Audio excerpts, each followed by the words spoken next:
चलिए आते हैं एक और इस नए वीडियो में नई ऊर्जा के साथ फिर से कुछ यौगिकों का और नामकरण हम लोग करते हैं, कुछ और फंक्शनल ग्रुप क्रियात्मक समूह को देखते हैं। तो चलिए आते हैं, स्टार्ट करते हैं। आज हम लोग पढ़ेंगे अमीनो ग्रुप, जो एमाइड होता है। अगर देखें एमाइड्स NH2, ठीक है, NH2 ग्रुप, NH2। अगर आपको कहीं ये दिखाई दे रहा हो किसी कार्बनिक यौगिक के चैन में अगर श्रृंखला बनी हो और उसमें आपको NH2 दिखाई देता है, जिसको हम बोलते हैं एमिनो ग्रुप बोलते हैं, एमिनो समूह। इसका जो नामकरण किया जाता है, कैसे किया जाता है, चलिए तो साधारण नाम की बात करेंगे और IUPAC नाम, दोनों नाम की हम बात करेंगे। साधारण नाम क्या होता है और IUPAC नाम क्या होता है, ये दोनों नाम। बेशक एग्जाम में IUPAC नाम पूछता है तो ठीक है, चलने वाली बात है, मान रहे हैं आपकी बात को, हम आपकी बातों से सहमत हैं। लेकिन वास्तव में अगर देखें तो हमारे सामने जो यौगिक उपलब्ध होता है वो साधारण नाम के थ्रू होता है, तो साधारण नाम जानना इसलिए बहुत जरूरी है, ठीक है। तो चलिए, तो इसको साधारण नाम में एल्किल एमाइड के नाम से जाना जाता है, एल्किल एमाइड, एल्किल एमाइड के नाम से जाना जाता है। और जबकि IUPAC नाम की बात करेंगे तो एल्केन प्लस एमीन, यानी अगर दोनों को मिला दें तो हो जाएगा एल्केनेमीन, एक ही में आएगा एल्केनेमीन, ठीक है, ये होता है। तो चलते हैं पहले कार्बनिक यौगिक की बात करें। इसकी जो संरचना होती है एक होती है, ठीक है। तो पहला जो कार्बनिक यौगिक बनेगा हमारा 1 नंबर पे, वहीं से स्टार्ट करते हैं जहां पर हमने पिछले वीडियो को ला करके छोड़ा था। आप पिछले वीडियो में जाएंगे तो आपको मिल जाएगा ये। तो अगर देखें तो CH3 रेडिकल है हमारा, और NH2 आपका हो गया क्या, प्रकार्यात्मक समूह, जिसको हम फंक्शनल ग्रुप बोलते हैं, इंग्लिश में क्रियात्मक समूह के नाम से जानते हैं। और अगर इसको हम मिलाएंगे तो ये देखिए बना CH3NH2, एक कार्बन है तो एक कार्बन पे आप क्या पढ़ेंगे, एल्किल में बात करेंगे तो मेथिल, तो इसका नाम होगा मेथिल एमाइड, मेथिल एमाइड के नाम से जानेंगे, मेथिल एमाइड के नाम से आएंगे, सिंपल नेम। और अगर IUPAC नेम की बात करेंगे तो मेथेन, देखिए एक कार्बन पे क्या है हमारा जो करस्पॉन्डिंग एल्केन होगा वो हमारा होगा एल्केन में एक कार्बन पे मेथेन, तो मेथेन में एमीन जोड़ेंगे तो यहाँ लिखा है एल्केनेमीन, तो जाएगा मेथेनेमीन, ठीक है, यह हो गया IUPAC। इसी तरह से सेकेंड इसका बनाइए, 2 कार्बन का चैन अगर बनाएंगे तो C2H5NH2 यह बन जाएगा, और ये हो जाएगा आपका एथिल एमाइड, एथिल एमाइड, ये बन गया, ठीक है, एथिल एमाइड हुआ। और यहाँ पे बनाएंगे तो होगा देखिए कार्बन देखना है तो कार्बन 2 है, 2 कार्बन पे कल वाले वीडियो में या इसके पिछले वाले वीडियो में अगर आप जाएंगे तो वहां पे लिखा हुआ है समस्त एल के जितने भी है 13 तक मैंने लिखा है, जैसे meth eth prop but pent hex septa non dec, और फिर डेक के बाद है अनडेक है, डोडेक है, ट्रायोडेक है, ठीक है, एशियोडेक है, आगे जाएंगे 20-30 तक ऐसे आपको मिलता जाएगा। तो अगर देखें तो एथिल एमाइड, और यहाँ पे IUPAC नाम देंगे एथेनेमीन होगा, एथेन एल्केन लिखा है तो ये 2 कार्बन पे एल्केन क्या पढ़ते हैं, एथेन, एल्थेनेमीन हो जाएगा, ठीक है। अब इस तरह से आप बनाते चले जाइए। तीसरा C3H7NH2, तो इसकी बात करें तो हो जाएगा प्रोपिल एमाइड,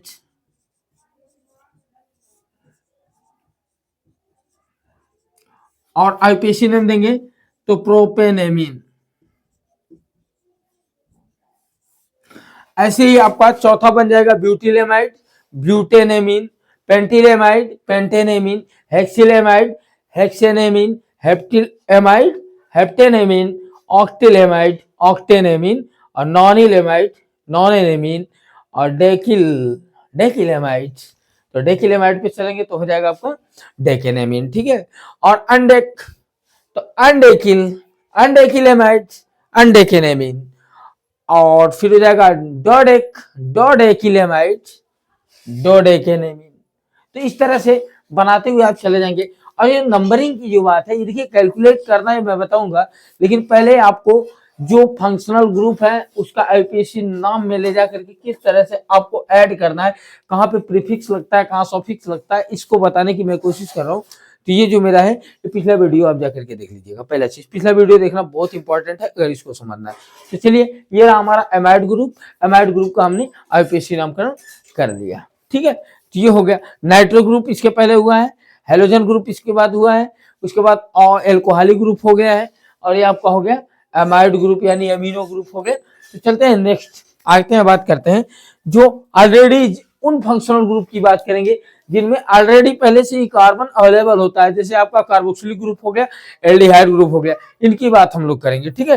तो चलते हैं, स्टार्ट करते हैं। इसको जरा सा इरेज कर लूं मैं, ठीक है। इरेज करने के बाद मैं बता रहा हूं, तो फिर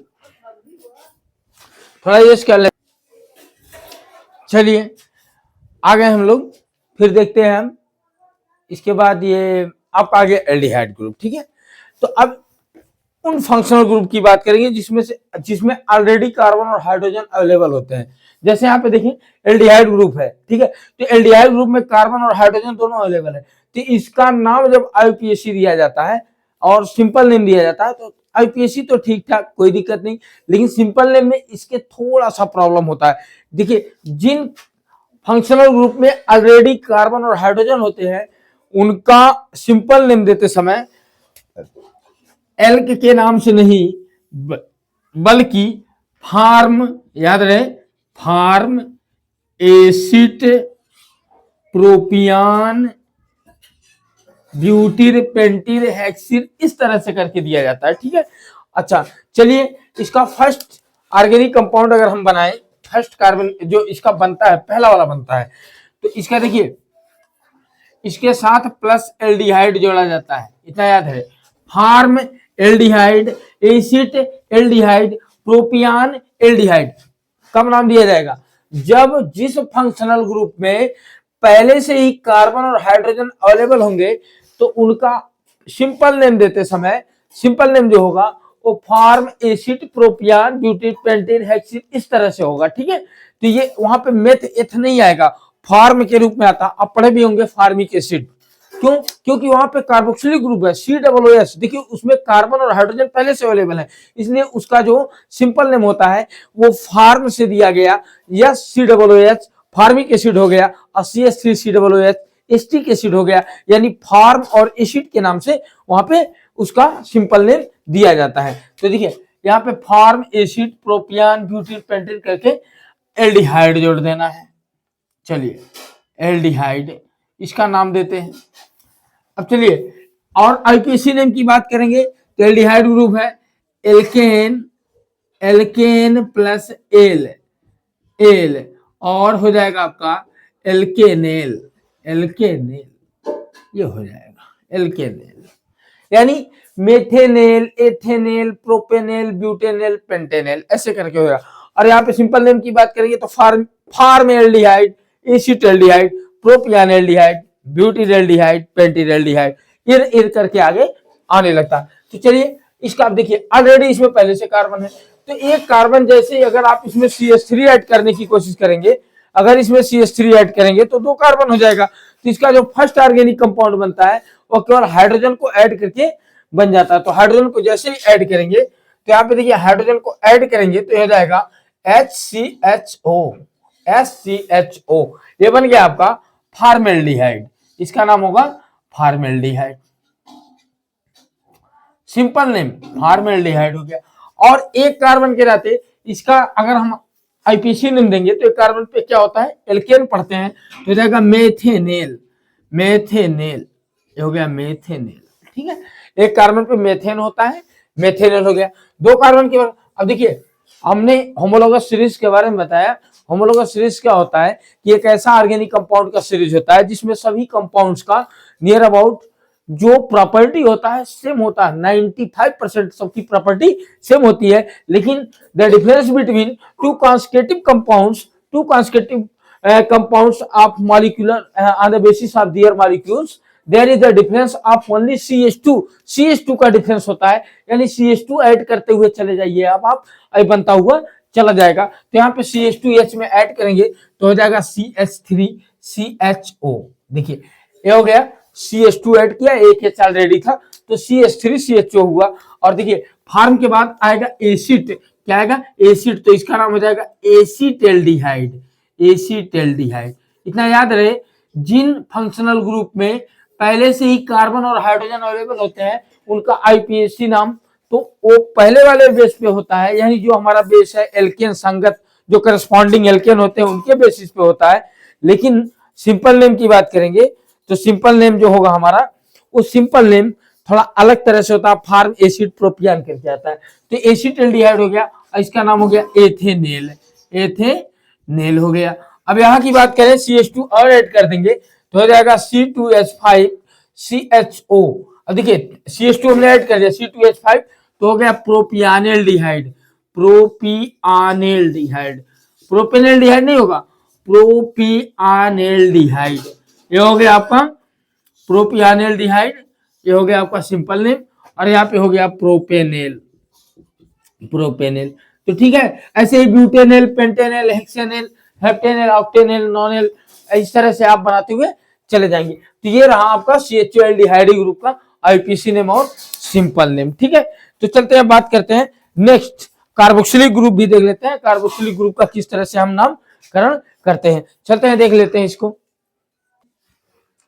चलिए इसमें हम लोग देखेंगे कार्बोक्सिलिक ग्रुप। ठीक है, कार्बोक्सिलिक ग्रुप COOH, इसका IPAC नेम किस तरह दिया जाता है, सिंपल नेम किस तरह। तो हमने क्या बताया कि अगर किसी फंक्शनल ग्रुप में, किसी क्रियात्मक समूह में पहले से ही कार्बन और हाइड्रोजन अवेलेबल है, अगर पहले से ही कार्बन हाइड्रोजन है तो उसका सिंपल नेम देते समय फार्म, इसका सहारा लेंगे। देखिए सिंपल नेम में फार्म और एसिड, एसिड, प्रोपियान, प्रोपियान, ब्यूटिल, पेंटिल, ये इसके बेस पे सिंपल नाम दिया जाता है। ठीक है, form, acid, propion, butyl, pentyl, hexyl, इर आने लगता है।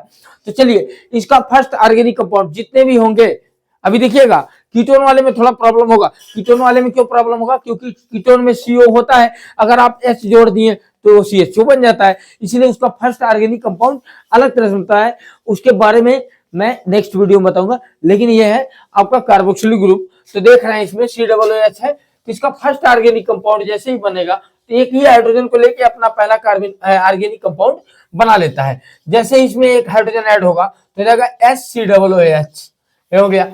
अब देखिए यहाँ पे क्या लिखा हुआ है, सिंपल नेम में इक जोड़ना है, यानी फार्म में इक जोड़ देंगे तो हो जाएगा formic acid. Formic acid, formic acid. और आप ये सुने होंगे फार्मिक एसिड कहाँ पाया जाता है, बिच्छू के डंक में फार्मिक एसिड पाया जाता है। ठीक है, चींटी के अंदर भी क्या पाया जाता है, फार्मिक एसिड पाया जाता है। तो स्टिंग जो होता है, स्टिंग जो डंक होता है उसमें फार्मिक एसिड पाया जाता है, HCOOH। और इसका लिखा हुआ एल्केन प्लस ओइक, तो एक कार्बन पे एल्केन क्या पढ़ेंगे आप, मेथेन, तो जाएगा मेथेनोइक, मेथेनोइक एसिड।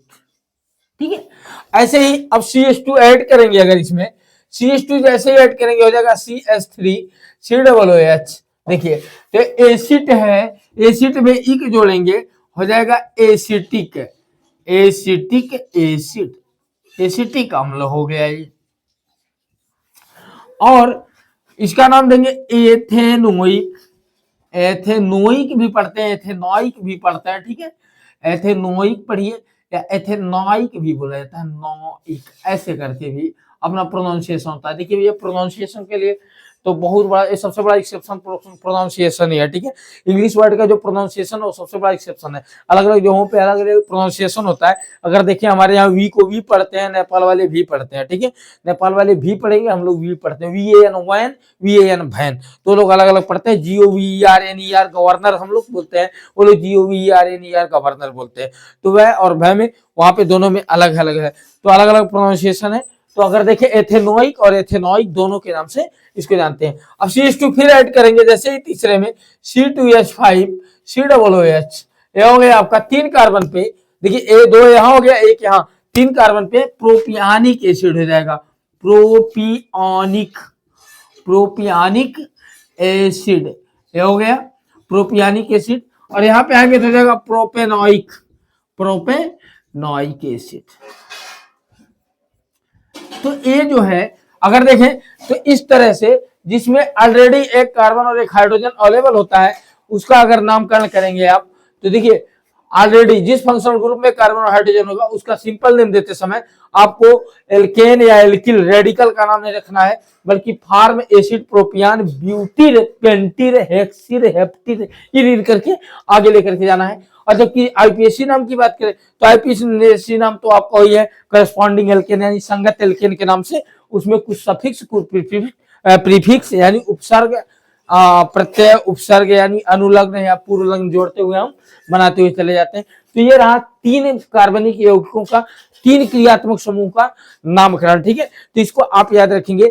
जब काउंटिंग वाली बात आएगी नंबरिंग कैसे किया था, अभी द्विबंध त्रिबंध फिर से शुरू होंगे, संतृप्त हाइड्रोकार्बन असंतृप्त हाइड्रोकार्बन इनको फिर से पढ़ाया जाएगा। ठीक है, तो चलते हैं देखते हैं हम एक तीन इसमें हो गया, फिर नेक्स्ट वीडियो में फिर आपको तीन लेकर के आऊंगा। मैं कम से कम 10 से 15 या 20 तक आप लोगों को क्रियात्मक समूह जितने भी हमारे पास जो भी हमारे नॉलेज में आएंगे जिनको भी मैं जानता हूं वो सब आपको बताने की कोशिश करूंगा और वीडियो आप लोग देखते रहेंगे। और ये वीडियो देखने के लिए बहुत बहुत धन्यवाद।